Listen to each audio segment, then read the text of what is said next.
झालं आपल्या कार्य झालं की निघालो. काय खोटं आहे बरं, कार्यासाठी आम्ही आलेलो आहे.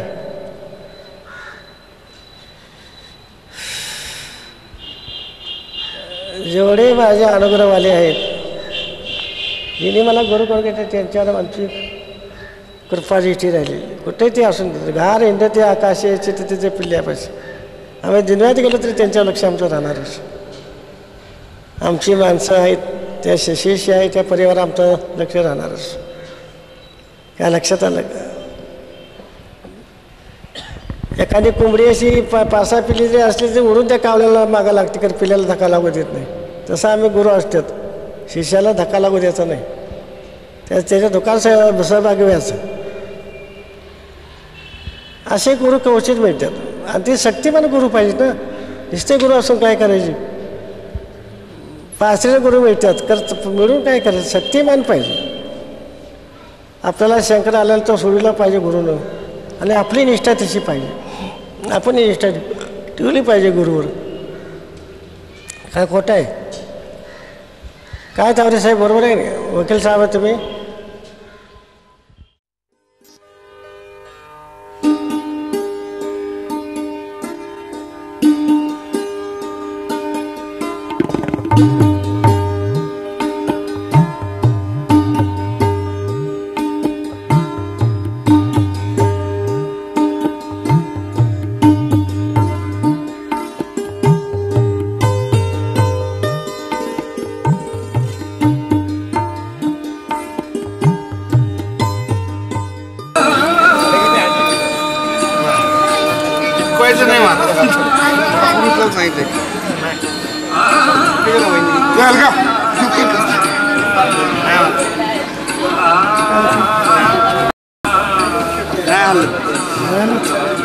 त्या दुनियात ठेव महाराज परवा भाजलेला अजून हाताला फोड आहे.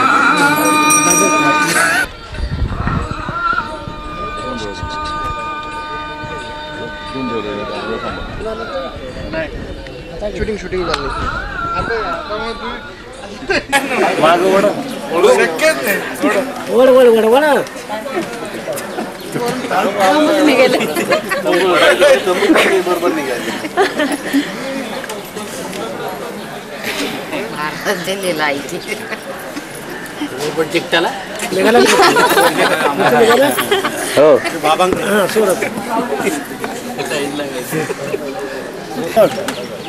कर बरा महाराज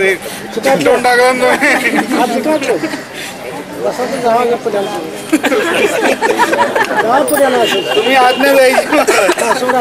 कांदार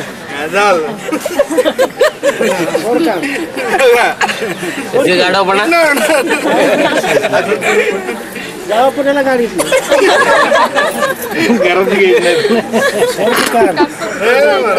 असं वर की ओढून का सुटायची पाळी आली.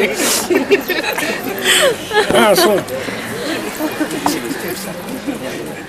खरं रे शपथ. हो देवाची शपथ.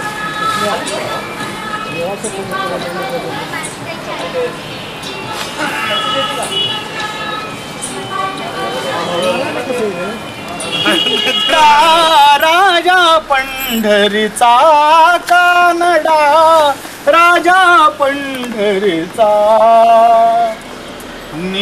निराकार तो निर्गुण ईश्वर, कसा प्रकटला साविटेवर, उभय ठेविले हात कटीवर, पुतळा चैतन्याचा कानडा, राजा पंढरीचा कानडा, राजा पंढरीचा कानडा, राजा पंढरीचा.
आजचा हा गुरुद्वादशीचा अतिशय महत्त्वाचा आणि मंगलदायक असा दिन आहे.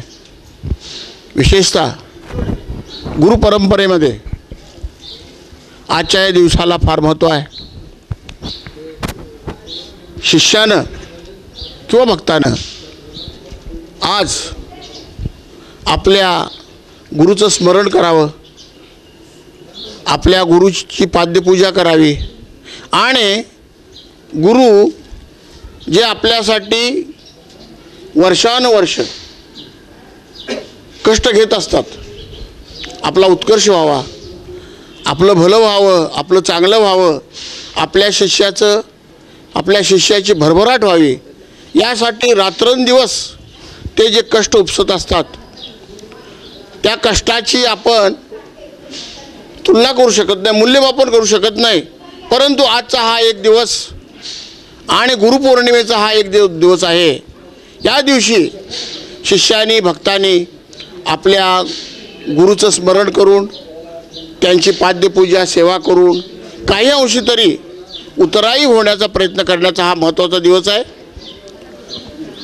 आपल्या नशिबानं, आपल्या सद्भाग्यानं आपल्याला शामराव महाराजांच्या सारखा अतिशय थोर संत सद्गुरू म्हणून प्राप्त झालेले आहेत. शामराव महाराजांच्या आध्यात्मिक शक्तीची कल्पना माणसांना सहजच येत नाही. शामराव महाराजांच्या सहवास आल्याशिवाय, शामराव महाराजांच्या सहवासात राहिल्याशिवाय ह्या शक्तीची कल्पना येत नाही. आज पुणेकरांना निश्चितपणे शामराव महाराजांच्या शक्तीची कल्पना आली आहे. शामराव महाराजांचा शिष्यगण हा अनेक शहरामध्ये दूरदूरच्या ठिकाणी आहे. हा शिष्यगण शामराव महाराजांचा जो आहे हा पूर्ण शामराव महाराजांच्या शक्तीची खात्री करून त्यांचं शिष्यत्व त्यांनी पत्करलेलं आहे. बहुजन समाजातील हा थोर संत रंजले गांजलेल्यांना आपल्या जवळ घेणारा, शामराव महाराजांच्याकडे पाहिलं किंवा शामराव महाराजांच्या सहवास आल्यानंतर त्यांच्या विशाल हृदयाची कल्पना येते, तोपर्यंत कल्पना येत नाही. वरकरणी अतिशय साधा दिसणारा हा संत, अत्यंत साधा दिसणारा हा शेतकरी इतक्या थोर शक्तीचा, इतक्या विशाल अंतःकरणाचा असेल याची कल्पना शामराव महाराजांच्या सहवासात आल्याशिवाय होऊ शकत नाही. आम्ही जवळजवळ गेली 28 वर्ष शामराव महाराजांच्या सेवेत आहे. 1975 सालापासून मी वैयक्तिक शामराव महाराजांच्या सेवेत आहे. त्याने आमच्या जीवनाचा कायापालट केलेला आहे. कायापालट म्हणजे असा की त्याने आमचं सगळं जे प्रारब्ध आहे ना, ते प्रारब्ध सगळं धुवून टाकले, स्वच्छ केलेलं आहे आणि जीवनाला नवीन दिशा दिलेली आहे. आमच्या जीवनामध्ये भरभराट, उत्कर्ष निश्चितपणे आम्हाला त्याचा फायदा लागलेला आहे. इथे पोळसले साहेब सेवानिवृत्त जिल्हाधिकारी आहेत. त्यांचे अनुभव शामराव महाराजांच्याबद्दल आहेत. ते सुद्धा गेली 27 ते 28 वर्षे येतात. त्यांनासुद्धा शामराव महाराजांच्या अचाट शक्तीचा अनुभव आहे. मला एवढंच सांगायचं आहे शामराव महाराजांच्याबद्दल की शामराव महाराज हा अत्यंत साधा दिसणारा असा हा सामान्य शेतकऱ्यासारखा दिसणारा संत अतिशय थोर आहे. त्यांची बरोबरी संत श्रेष्ठ एकनाथ महाराज, संत श्रेष्ठ तुकाराम, संत श्रेष्ठ ज्ञानेश्वर यांच्याबरोबर जर केली तर ते चुकीचं होणार नाही. मी तुम्हाला एक थोडं उदाहरण म्हणून सांगतो. शामराव महाराजांची जी शिकवण आहे, ही शिकवण तुम्ही जर अगदी लक्षपूर्वक ऐकली, तुम्ही जर त्याचा अनुभव लक्षपूर्वक घेतला तर तुम्हाला निश्चितपणे असं दिसून येईल की जे आज पूर्वी ज्ञानेश्वरांनी सांगितलं, संत श्रेष्ठ तुकारामांनी सांगितलं, संत श्रेष्ठ एकनाथ महाराजांनी सांगितलं, तेच शामराव महाराज सांगतात, वेगळं सांगत नाहीत. याचा अनुभव म्हणून तुम्हाला एक उदाहरण मी देतो. शामराव महाराजांकडे आल्यानंतर शामराव महाराज नेहमी सांगतात, अरे कुठं जात आहे, कुठल्या तीर्थयात्रा करतात? आमच्या पळसुले साहेबांना तर परवा म्हणले केदारनाथाला तुम्ही गेला होता ना, तुम्हाला केदारनाथ इथंच दाखवतो. त्यांना सांगण्याचा त्यांचा उद्देश असा आहे की तुम्ही ह्या गोष्टी करायची गरज नाही. तुम्ही मला शरण या, तुम्ही माझ्या आश्रयाखाली या. तुम्हाला सर्व तऱ्हेच्या सुविधा, सर्व तऱ्हेनं तुमची पापं नाश होतील आणि तुमचा निश्चितपणे उत्कर्ष होईल. शिकवण आहे. मयी संन्यस्य मत्परः अनन्य नैव योगेन माम ध्यायंत उपासते तेषाम अहम समुद्धरता मृत्यू संसार सागरात भवामी न चिरात पार्थ मय्या वेशित चेतसाम. भगवंत काय म्हणतात? अरे काय करू नका, तुम्ही मला शरण या. तुमची काय जे प्रश्न असतील, समस्या असतील, संकट असतील, माझ्याकडे मला सांगा. फक्त माझ्यावर निष्ठा ठेवा. तुम्हाला ह्या मृत्यूरूपी सागरातून सुखरूप पार पाडण्याचं कार्य मी करीन. शामराव महाराज ते करत आहेत. भगवंत आहेत, साक्षात भगवंत आहेत ते लक्षात ठेवा आणि त्यांची श्रद्धेनं भक्ती करा आणि त्यांना अनन्य शरण या. तेव्हा ह्या संताला अनेक वर्ष लाभोत, त्यांचं आयुष्य वाढो, त्यांचा असाच आणखी उत्तरोत्तर त्यांची प्रगती होत जाओ आणि त्यांच्या हातून चांगलं कार्य हो, एवढी मी परमेश्वराजवळ प्रार्थना करतो. माझ्या सद्गुरूंना मला आशीर्वाद देण्याबद्दल वंदन करून मी 2 शब्द संपवतो. शामराव महाराज की जय. शामराव महाराज की जय. शामराव महाराज की जय.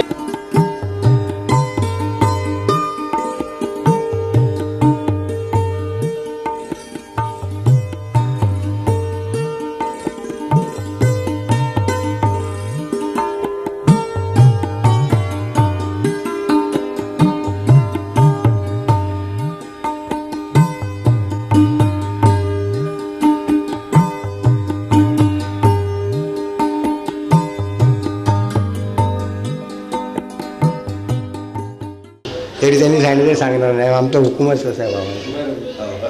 ते कोणी जरी काय बोललं तरी मनात ठेवायचं, बोलायचं नाही आणि आपल्या कर्तव्याने आपण जे काय करायचं करत राहायचं. आमच्यासाठी काय सांगा, आम्ही काय कशी साधना करू?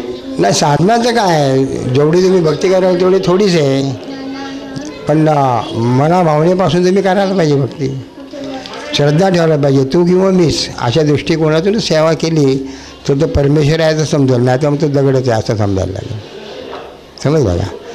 तर अंतर्यामी जो काय भाग असतो ना, तो सद्गुरू चरणाकरता वेळेनुसार जवळ ठेवायला लागतो. टाईम थोडासा काय म्हणा, माणूस 1 मिनिट शांततेने बसत नाही. 1 मिनिट माणसाचे विचार अनेक होतात. हां, पण ते 1 मिनिट त्याच्याकरता तुम्ही कसे येणार ह्याचा प्रयत्न करून तुम्ही जागेवर या. आणि ते जर तुम्हाला साध्य झालं तर महाराज काय लांब नाही, आपण जवळच आहेत. असं आहे.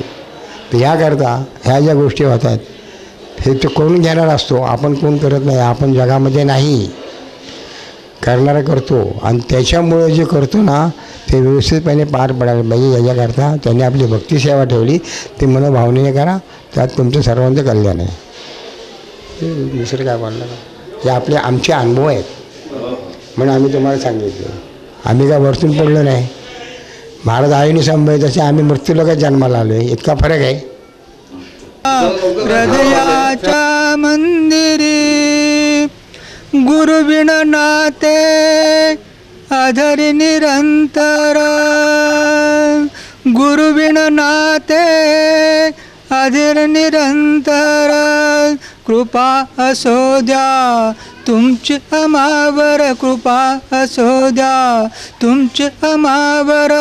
वरद हस्त सदैव राहील, वरद हस्त सदैव राहील भक्तजनांच्या शिरी, भक्तजनांच्या शिरी पाहिली. गुरुमूर्ती गोजिरी माझ्या हृदयाच्या मंदिरी पाहिली. गुरुमूर्ती गोजिरी माझ्या हृदयाच्या मंदिरी पाहिली, हृदयाच्या मंदिरी.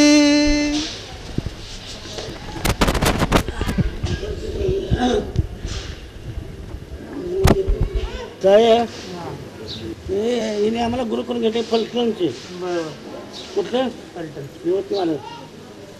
आणि पलटणला कार्यक्रम ठेवला माझा काय आणि पलटणला गेलो कॉलेजवर कार्यक्रम साईबाबा मंदिर होता आणि तो साईबाबाची मूर्ती साहेबांच्या देवळातच आपण गेलो तुझे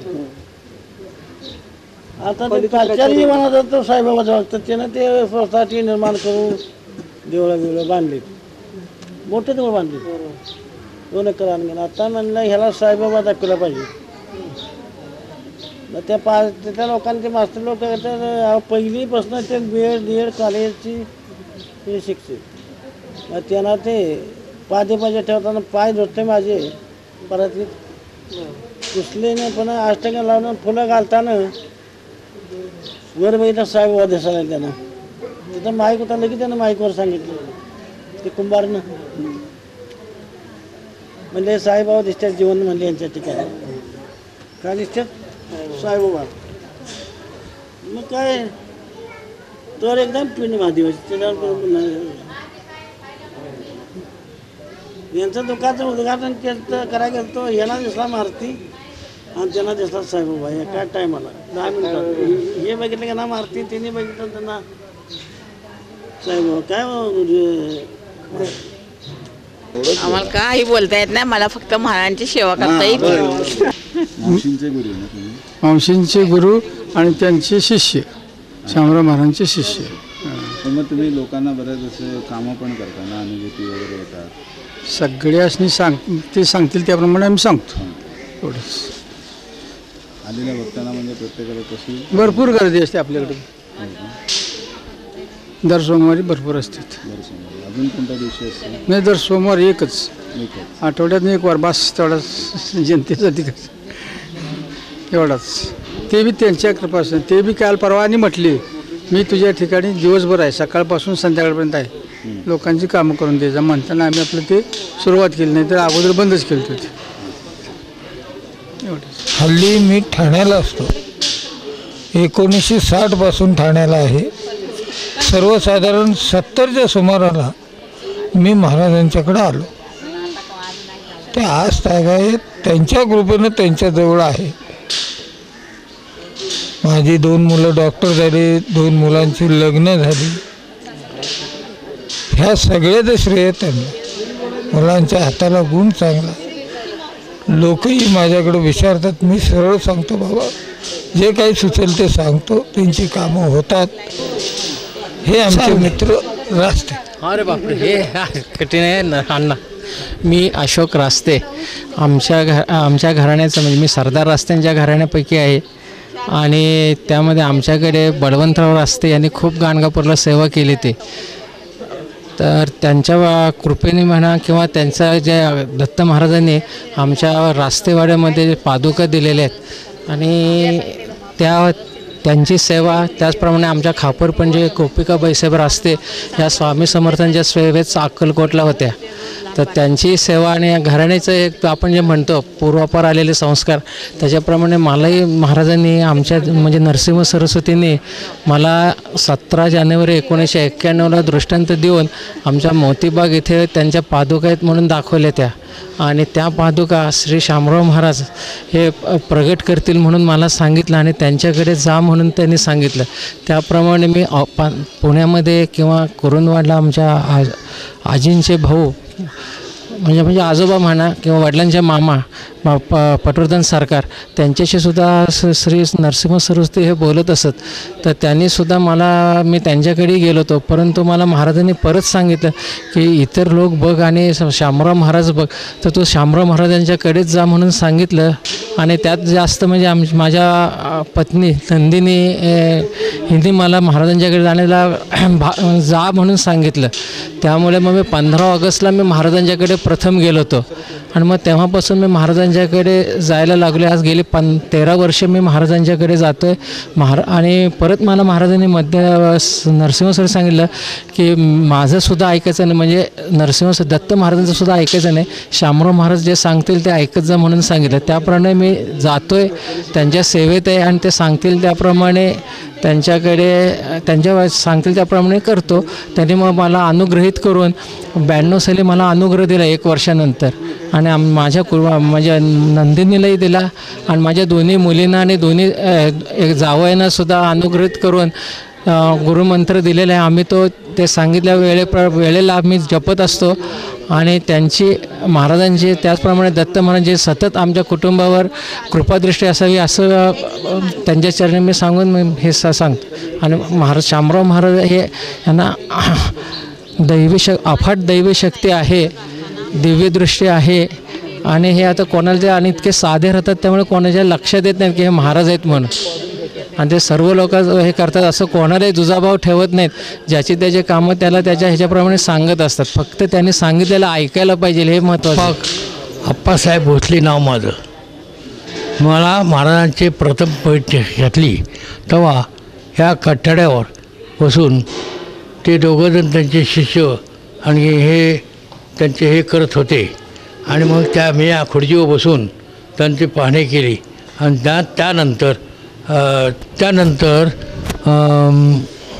त्यांची मला ओळख झाली. नंतर मग पुष्कळ मोठमोठी माणसं आली आणि त्यामुळे मला पुष्कळ असं वाटलं की मग हे आपल्यापैकी कुणीतरी असले पाहिजे महाराज.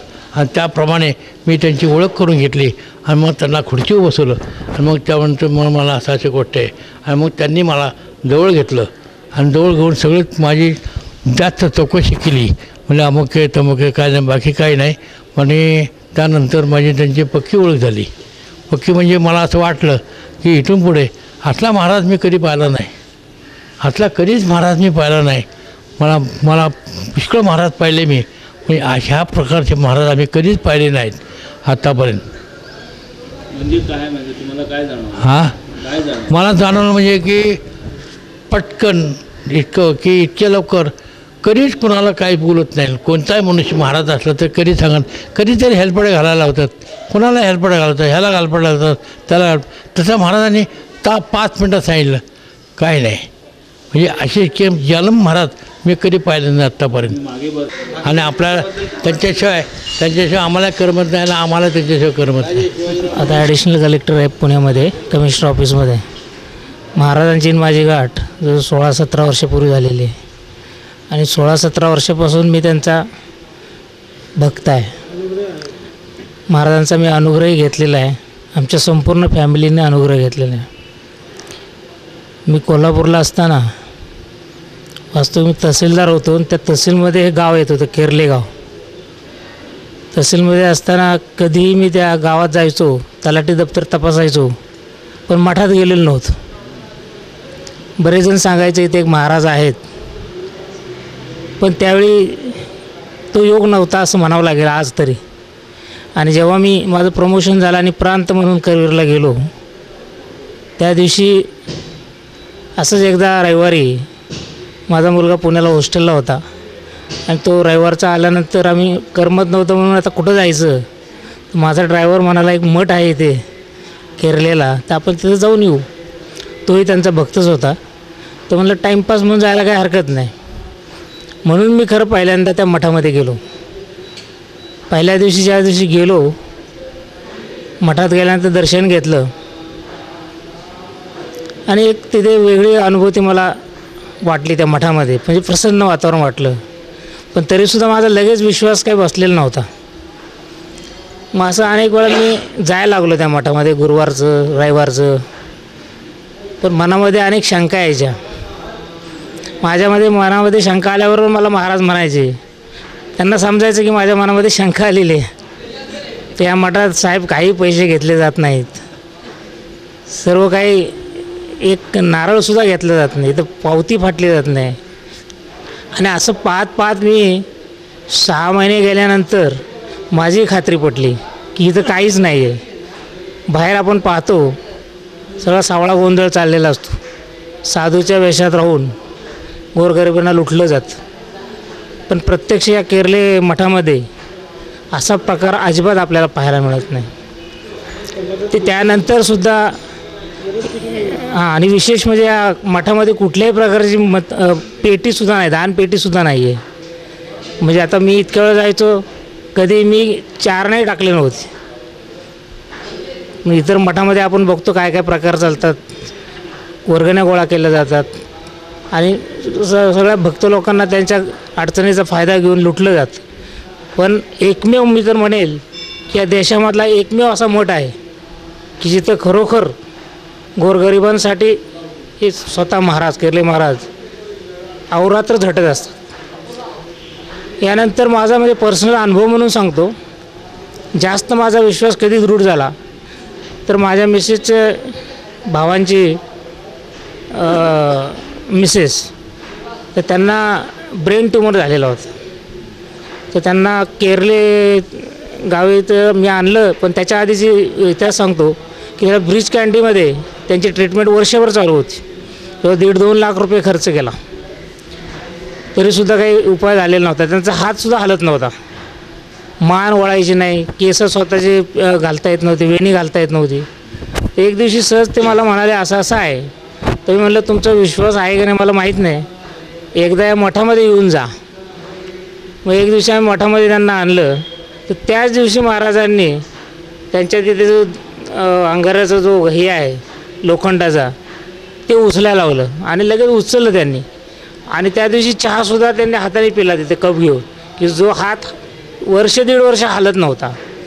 आणि मग त्या एक्सरेमध्ये त्यामध्ये गाठ आलेली होती, ब्रेनमध्ये ब्रेन ट्यूमर होता. महाराजांना म्हणलं आता हे परत जाणार आहेत आणि फोटो काढणार आहेत, एक्सरे काढायचा आहे, खात्री करायची.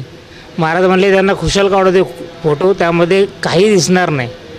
आणि नंतर आम्ही फोटो काढला, एक्सरे काढला, तर त्यामध्ये ब्रेन ट्यूमरमध्ये ती गाठ जी होती ती अजिबात नाहीशी झालेली होती.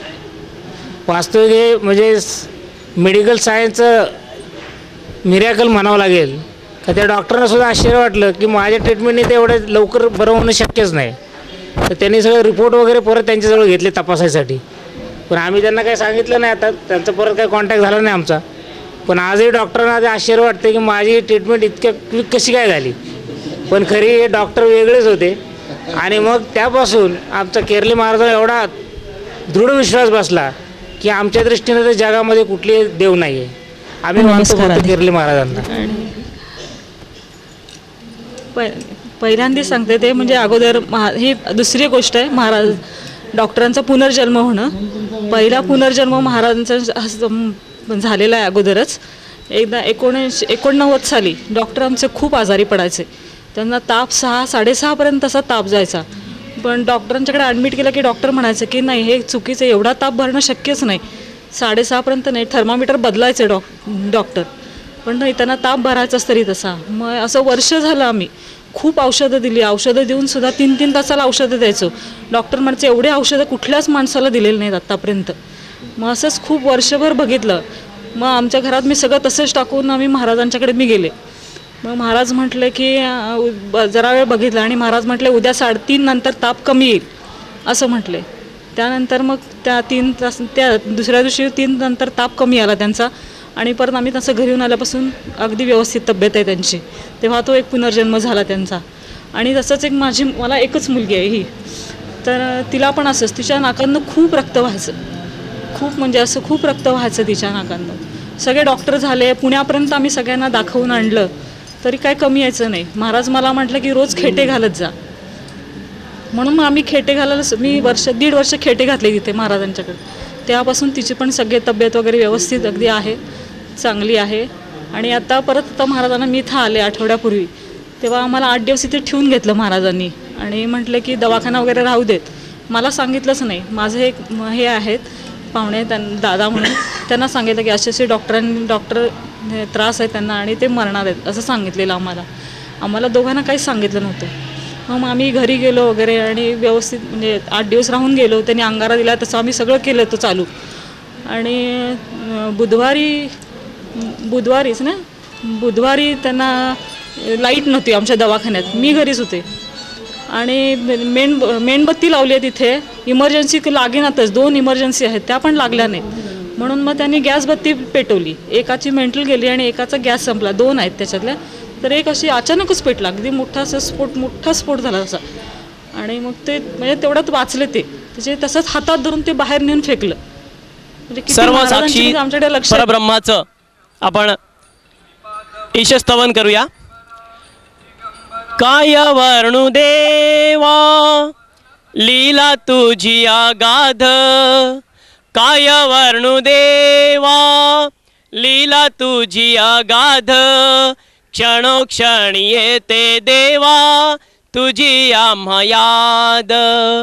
घारी समचिंता तुझी, घारी समचिंता तुझी, लक्ष देसी भक्तापासी. दर्शनात तुझ्या घडते पंढरी निकाशी, दर्शनात तुझ्या घडते पंढरी निकाशी. हृदयात तुझ्या रे पिंडी शंकराची, हृदयात तुझ्या रे पिंडी शंकराची. निर्मळ हे मन तुझे खरा सेवा व्रती. त्रैलोक्याचा धनी तू, त्रैलोक्याचा धनी तू, दिशा दाही तुझ्या हाती. भक्त हितासाठी करशी सारीकडे भ्रमंती, भक्त हितासाठी करशी सारीकडे भ्रमंती. स्वामी पिंडीमध्ये दिसशी तू, नागालाही खेळविशी. पिंडीमध्ये दिसशी तू, नागालाही खेळविशी. दर्शन देवांचे भक्तांना घडविशी, दर्शन देवांचे भक्तांना घडविशी. या ठिकाणी आपण भक्तगण अति प्रेमाने आणि आदराने शामरावजी महाराज, दत्त महाराज, शंकर महाराज काय काय उपाधी द्यावे ह्या माझ्यासारख्या भक्ताला खरंच समभ्रम टाकणारी आहे. मी पण पहिल्यापासून शंकराचं भक्त आहे आणि आत्तापर्यंत 8 ज्योतिर्लिंग केलेले आहेत, 4 राहिलेले आहेत. पण असं माझा निश्चित निश्चय झालेला आहे आणि मला आत्मविश्वास वाटतो आता महाराजांच्या सानिध्यात आल्यानंतर मला 4 धामाची, 4 शंकराच्या पिंडांची प्रत्यक्ष जाण्याची गरज राहिलेली नाही. आणि मला आज नाही किंवा उद्याच्याला, आज जरी माझ्यात तेवढी सामर्थ्य नसेल महाराजांना सामावून घ्यायचं, परंतु महाराज ते सामर्थ्य मला देतील याची पूर्ण मला भरवसा आहे. आजपर्यंत जे काय अनुभूती आम्ही महाराजांच्याकडे पाहिले, चमत्कार पाहिले, हा प्रत्येकाला ज्ञात आहे. कुणाला कोणाला संकटातून किती वाचवलेलं आहे हे मला प्रत्यक्ष माहिती आहे. आणि म्हणून मी स्वाभिमानाने सांगतो की महाराजांची भक्ती करा, अंतःकरणपूर्वक करा. ते जास्त तुमच्याकडून काही अपेक्षा करत नाहीत. फक्त जे श्रद्धा असेल ना अठळ ठेवा आणि तुम्हाला त्याचा कृपाप्रसाद लाभल्याशिवाय राहत नाहीत. महाराजांच्या चरणाशी दत्त महाराज आता असतात. अनेक भक्तियोगातले सामर्थ्यवान माणसं आहेत, मच्छिंद्रनाथसारखे माणसं आहेत, त्यांना ते वडील समान मानतात. मी अधिकाराने सांगतो, मी वकील आहे, इथं काही युक्तिवाद करत नाही, परंतु जे सत्य आहे हे समाजामध्ये सत्य सांगावं लागतं. कोर्टापुरतं माझं लिमिटेड असतं, ते पोटासाठी मी करतो. परंतु तुम्हाला मी सत्य सांगतो की महाराज हा शिवावतारी आहेत आणि म्हणूनच हे सर्व दत्त महाराज, मच्छिंद्रनाथ, मी त्यांचा एक भक्त आहे आणि महाराजांचा तर आहेच आहे. मला देखील त्यांनी अनुग्रहित केलं. मी त्यांचे आभार मानण्याचा मला अधिकार नाही, पण मलाही त्यांच्या चरणी मला त्यांनी सेवा करण्याची श्रद्धा शक्ती द्यावी हे मी सर्व भक्तजनांना सांगतो. आणि सर्व भक्तजनांना मी विनंती करू शकतो, अधिकाराने सांगतो महाराजांच्या आज्ञाने की तुम्ही सर्वांनी प्रामाणिकपणे, सदिच्छाने आणि मनमोकळेपणाने महाराजाशी प्रामाणिकपणे राहा. महाराज सदैव तुमच्याबरोबर आला, शंका कधीही घेऊ नका, एवढीच माझ्या सर्व भक्तजनांना विनंती आहे. आणि महाराजांच्या चरणी मी प्रणाम करून हे माझे छोटंसं भाषण पूर्ण करतो. माझे सासरे ते गृहस्थ, आम्ही असे गेलो, बसलो. मग महाराज शामराव महाराजांच्या फोटोकडे बघत होते, आपले कृष्ण सरस्वतींच्या फोटोकडे. हे बसलेले गृहस्थही तिकडे बघत होते. महाराजांनी त्यांना प्रश्न विचारला, काय तुम्हाला विचारायचं आहे का? ते म्हणाले मला काही विचारायचं नाही आणि माझा काय असल्या गोष्टीवरती विश्वास नाही, असं ते ताडकन बोलले. माझ्या मनाला ती गोष्ट लागली त्यावेळेला की बा आपण काय यांना बोलून आमंत्रण देऊन आणलेलं नाही, त्यांना इथे येऊन असं काय बोलण्याचं कारण आहे. तरी मी गप्प बसलो. थोड्या वेळाने महाराजांनी त्यांना सांगितलं की हा तुमच्याजवळ अंगारा ठेवा, हा रात्री उशीखाली ठेवा आणि तुम्हाला स्वप्नामध्ये तुमच्या प्रश्नाचं उत्तर मिळेल. ते म्हणाले मी विचारलेलंच नाही काही, तर तुम्ही काय स्वप्नाचं उत्तर देणार? ते म्हणाले तरी हे राहू द्या. घरी आल्यानंतर त्या सद्गृहस्थांनी मला आणि माझ्या सासऱ्यांना सांगितलं, असं काय असत नाही, असं काय स्वप्नात दिसतं का, असे काय प्रश्न असतं वगैरे वगैरे. मी त्यांना म्हणलं ठीक आहे, इट्स ओके. ते म्हणले मी काही परत येणार नाही. म्हणजे येऊ नका ना, तुम्हाला काल आम्ही या म्हणून म्हटलं नव्हतं, परत पुढल्या गुरुवारी तुम्हाला काय येण्याची गरज नाही. त्यानंतर जवळजवळ 15-20 दिवस झाले हे सद्गृहस्थ परत आमच्या घरी राहायला आले. त्या दिवशी संध्याकाळी मी, माझी मिसेस, मुलं आणि हे आलेले गृहस्थ एवढेच जण, त्यावेळेला सासरे नव्हते त्या दिवशी, आम्ही सगळे फटाकडी सिनेमा बघायला गेलो होतो कोल्हापुरात. सिनेमा बघून आलो आणि दरवाजामध्ये पोस्टमन, आम्ही इकडून आलो, तो पोस्टमन तिकडून आला. पोस्टमन म्हणला अमुक अमुक, नाव घेत नाही, अमुक अमुक केअर ऑफ श्रीधर पळसुले, हे गृहस्थांची तार आहे. आता मी म्हटलं हे काय, यांचीच तार आहे. त्याने तार वाचली आणि ते तिथल्या तिथे खाली पडले. आम्हालाही कळेना काय झालं. मग त्यांना कोणी कांदा लावतंय, कोणी काय लावतंय, मग ते जागे झाले. म्हटलं काय झालं? आता मी नाव घेत नाही, कारण मग मी ते म्हणजे माझ्या तोंडातनं नाव जायला नको म्हणून मी थांबतो इथे. काय झालं तुम्हाला? ते म्हणले अरे काय नाही, म्हणले कमाल आहे बा तुमच्या महाराजांची. म्हटलं काय झालं? अरे म्हणले त्या दिवशी तुला मी म्हणलो, पण मी माझ्या उशाखाली त्यांनी दिलेला अंगारा ठेवला होता आणि त्या दिवशी मला एक विशिष्ट स्वप्न पडलं होतं आणि ते स्वप्न त्याने जसं स्वप्नात दाखवलं होतं त्याच पद्धतीने बंगलोरमध्ये आज झाल्याबद्दलची ही तार आलेली आहे. आणि चला आता, मी म्हटलं आता मी नाही येणार तुमच्याबरोबर, कारण तुम्ही त्या दिवशी अवमान केलात.